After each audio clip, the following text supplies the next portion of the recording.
The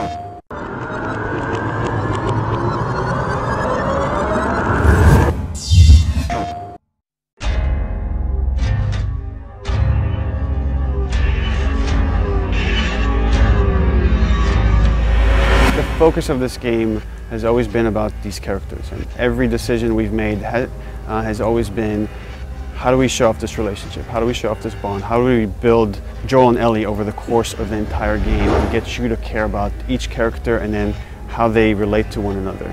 With Joel as a character, there's an interesting kind of conflict. Here is a guy that is willing to do whatever it takes to survive. And we really wanted to show in this world there aren't necessarily good guys and bad guys. There's just people trying to survive, and Joel is just one of those people.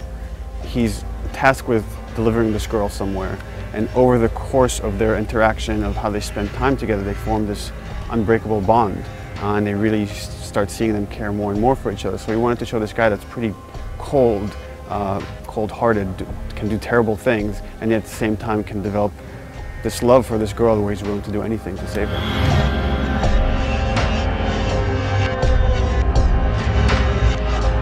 Well, it all started when we saw a documentary about this fungus called the cordyceps.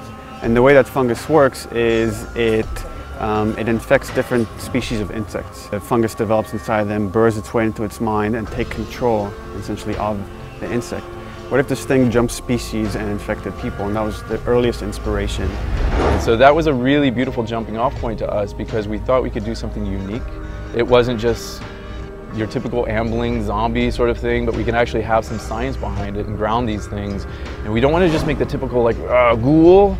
We want to actually bring the fact that this is a suffering human being that actually, like, if you or I were caught by this, then that's a traumatic experience. And then put yourself in Joel, Tess, and Ellie's shoes, and it's like, this is the last thing that we want to happen.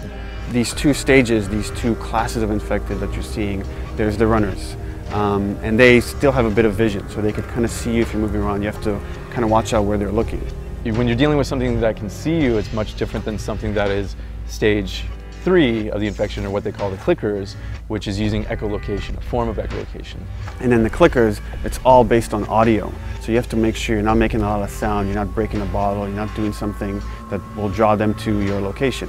On a psychological level as a player, it kind of invests me in trying to see, like, what's behind that bush, what's around that corner, you know, and we can play with darkness and light in there and the sounds, etc. So we really want to, like, not only beautify it and say, like, oh, this is really gorgeous, but at the same time, like, kind of like add that suspense in there.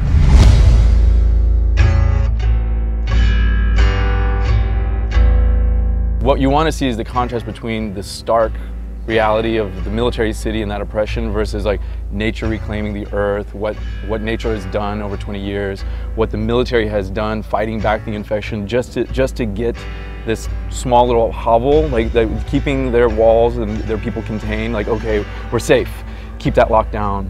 You're in the city, and it's, in a way, you're surrounded by death. There's no one there, it's locations you're familiar with, and that should be filled with people, should be filled with life, and they're empty. First of all, it's beautiful and creepy, like it's one of those, like, weird, like, nature's pretty amazing kind of things.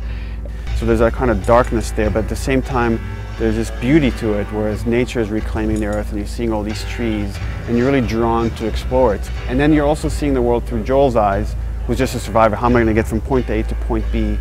And it's contrasted against the way Ellie views the world. And it's like, again, all she's known is this oppressive quarantine zone. So when she comes out, she's never seen a skyscraper up close before. And for her to come out and actually be next to these things, these skyscrapers, glass buildings, like, wow, this is really amazing, this is really impressive. So we want to see it kind of through her eyes. In a way, they're scared for their lives. She's just enamored with the world and how it looks because she's never seen anything like this.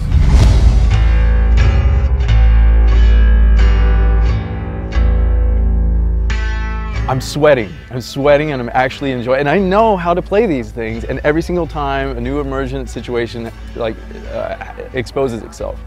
Something new happens where a guy took a left instead of a right, and that was the guy that's gonna, like, destroy me, and I got no ammo now, what do I do? And that's a beautiful feeling.